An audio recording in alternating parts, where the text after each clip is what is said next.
Olá! Hoje a gente analisa um material sobre a tragédia do Césio 137 em Goiânia, que aborda tudo, da física nuclear às consequências sociais. É um trabalho excelente, muito detalhado. Sem dúvida. A pesquisa é densa, os fatos estão todos lá, é uma base extremamente sólida. Exato, e a oportunidade agora é... arquitetônica. Isso, como pegar esses blocos de informação de alta qualidade e construir algo que não apenas informe, mas que realmente assombre, que fique com o leitor. Perfeito. E o primeiro ponto que me chamou a atenção vai direto ao coração disso. A análise poderia tecer a dimensão humana de forma mais integral ao longo do texto, Exatamente. em vez de tratar o assunto em sessões isoladas, sabe? Para realmente amplificar o impacto emocional. É esse o ponto. Hoje, o documento cria uma segregação quase clínica entre a análise técnica e o profundo custo humano.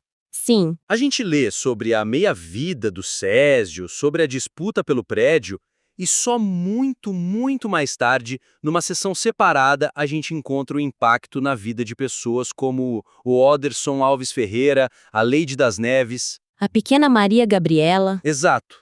E essa separação cria uma distância que, na minha opinião, enfraquece o texto. Entendo, faz com que as histórias das vítimas pareçam quase um apêndice, né? Uma consequência a ser listada, e não o fio condutor da história. Isso. Mas, e eu pergunto isso para a gente explorar a ideia, não existe um risco aí?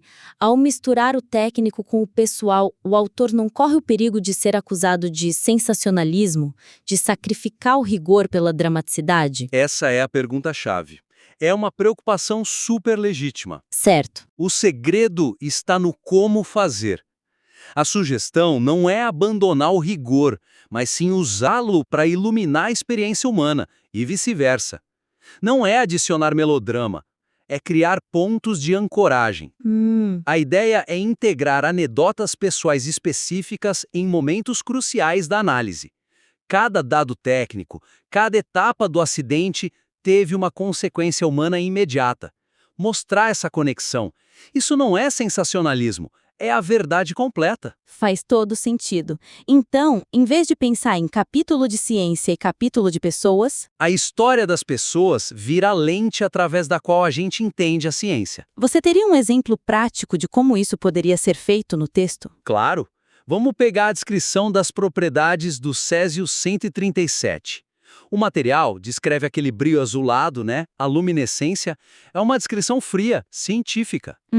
Agora, imagina se, nessa mesma frase, a gente introduz o fascínio do Devair Alves Ferreira por aquele brilho azul. Ah, sim. O texto menciona que ele levou os fragmentos para casa, maravilhado, mostrando para todo mundo como se fosse, sei lá, algo mágico. Uma pedra preciosa. Exato.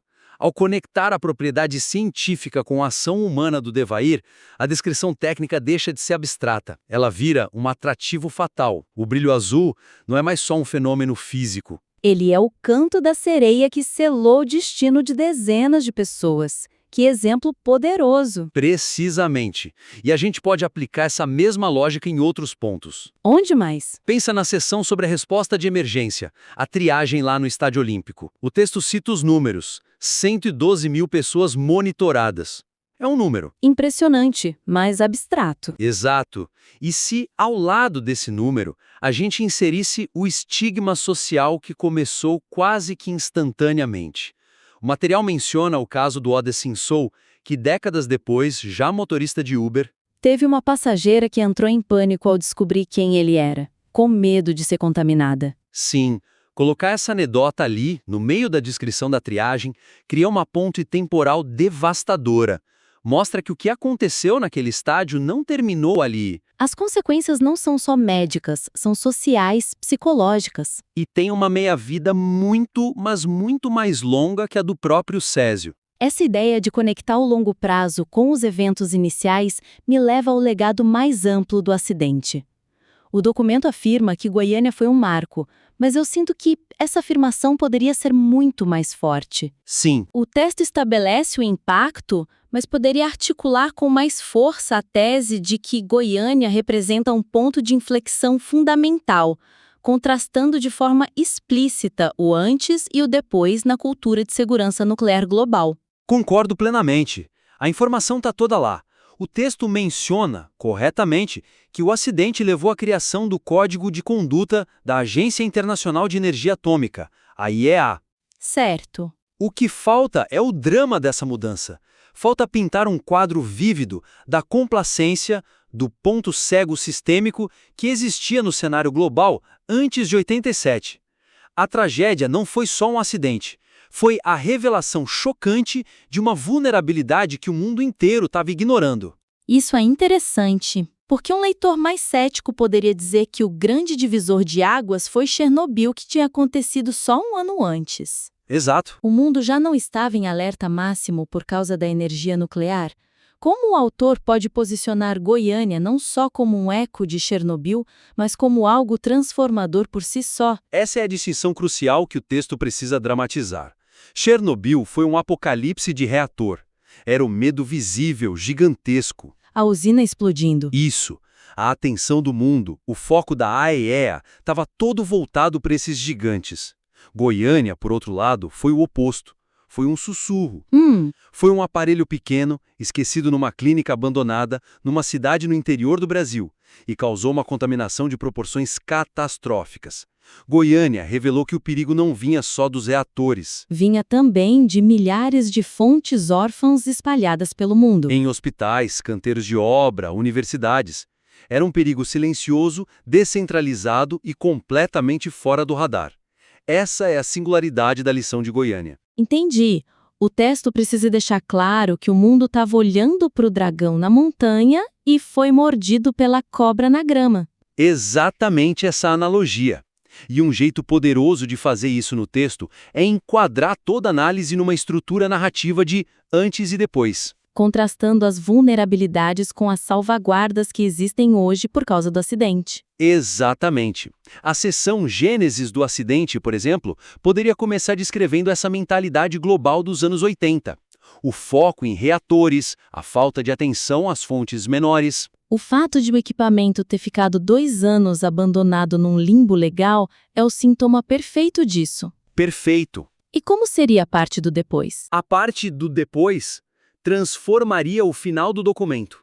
Ao apresentar o código de conduta da IEA, em vez de só listar os requisitos, cada item seria apresentado como uma resposta direta e dolorosa a uma falha específica em Goiânia. Dê um exemplo. Por exemplo, a exigência de um registro nacional de fontes, hoje um padrão global, é a resposta direta à cápsula do IGR que desapareceu do sistema por 2 anos. Entendi. Ou a regra que obriga a verificação da capacidade de um comprador de fontes radioativas, ela existe porque uma clínica em situação jurídica incerta pôde simplesmente abandonar um aparelho de teleterapia sem consequências. Isso é brilhante.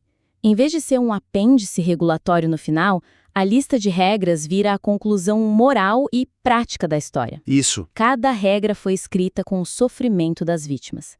Dá um significado, um legado tangível para a tragédia. Precisamente! Transforma uma lista de regulamentos num epílogo poderoso.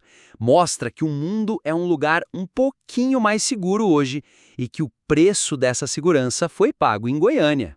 Falando em legado, o final do documento nos leva à Abadia de Goiás, onde os rejeitos estão armazenados. O texto descreve o local de forma bem funcional, mas eu sinto que ali tem uma história muito mais complexa e paradoxal. Com certeza. A descrição do repositório, embora tecnicamente completa, pode ser aprofundada para explorar o paradoxo de um lugar que é, ao mesmo tempo, um túmulo radioativo, um centro de pesquisa de ponta e um parque de lazer. Sim, essa seção é uma oportunidade narrativa fantástica que está sendo subutilizada. O texto atual é quase um manual de operações do repositório. Descreve as funções, monitoramento, memória, educação, de forma competente, mas compartimentada. E a realidade do lugar é muito mais fascinante. Muito mais. É um local que personifica a cicatriz permanente e, ao mesmo tempo, é um símbolo de recuperação e ciência. Quando eu li nas fontes que a bandeira oficial do município de Abadia de Goiás tem o símbolo da radioatividade, o trifólio, eu fiquei absolutamente chocada. É chocante, né? É uma imagem muito poderosa. É como se uma cidade que sofreu um tsunami colocasse uma onda gigante na sua bandeira. O texto menciona o fato, mas não mergulha no porquê disso, certo? Exato. E esse porquê é a história toda. A sugestão é reformular a seção sobre a Abadia de Goiás para focar nesse paradoxo central. Em vez de ser o capítulo sobre gerenciamento de rejeitos, poderia ser uma reflexão profunda sobre o legado complicado da tragédia. Como aquele lugar físico incorpora todas as facetas do acidente. Exato. O perigo eterno, no concreto, as lições científicas e a tentativa de uma comunidade de coexistir e, por fim, ressignificar o seu passado. Isso daria um final muito mais ressonante. Como a gente poderia construir essa narrativa na prática, usando os detalhes que o autor já pesquisou? A gente pode usar o poder da justaposição. O texto descreve os morros artificiais que guardam 6.000 toneladas de rejeitos. São roupas, fotos, brinquedos, os escombros das casas, tudo misturado com terra e concreto. É um cemitério. Literalmente. Agora, imagina colocar essa imagem ao lado da descrição do ipê gigante que floresce no Parque Estadual Telmo Ortegal, construído ao redor do depósito. A imagem da morte e da vida. Do perigo contido e da natureza resiliente, lado a lado. Essa tensão visual conta uma história. E a história da cidade em si, a da bandeira. Essa é a outra camada. O autor pode narrar a jornada da cidade. As fontes descrevem como a decisão de levar os rejeitos para lá foi recebida com pânico. Teve protesto, medo, estradas bloqueadas. Era visto como um estigma, um presente de grego. Exato. Mas o que aconteceu com o tempo? A presença do Centro Regional de Ciências Nucleares trouxe desenvolvimento, empregos e colocou a cidadezinha no mapa científico do mundo. A narrativa pode mostrar essa transformação. Essa transformação lenta e complexa. Da rejeição à aceitação relutante e, finalmente, a incorporação daquele passado em sua identidade, a ponto de colocar o símbolo do perigo na sua bandeira. Não é uma história simples. É uma história complexa sobre a adaptação, sobre como as comunidades processam a tragédia de maneiras inesperadas. Exato. É uma forma muito mais poderosa de encerrar. Transforma o final de uma história sobre um desastre em uma reflexão sobre resiliência humana. Não é um final feliz, mas é um final profundo, inesquecível. Exatamente. Deixa o leitor com uma pergunta, não com uma resposta simples.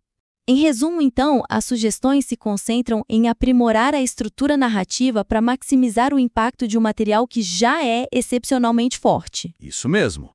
As 3 ações principais seriam: primeiro, entrelaçar as histórias humanas ao longo de toda a análise técnica. Não as relegar ao final. Usar o fascínio do dever pelo brilho azul para explicar a física e o estigma sentido pelo Addison para explicar as consequências. Segundo, enquadrar o acidente de forma muito mais explícita como um divisor de águas global, um antes e depois. Mostrar como cada nova regra da EA é uma lição aprendida daquela cápsula violada. E terceiro, explorar o rico e desconfortável paradoxo de Abadia de Goiás como um microcosmo do legado. Transformar a sessão de um relatório técnico em uma meditação sobre memória, perigo e ressignificação. usando o contraste do IP com os montes de concreto e a história da bandeira da cidade. Isso. Estas mudanças têm o potencial de elevar o documento de uma análise técnica excelente para uma narrativa histórica e humana verdadeiramente inesquecível. Se o autor decidir incorporar essas ideias, ficaremos muito felizes em revisitar o material.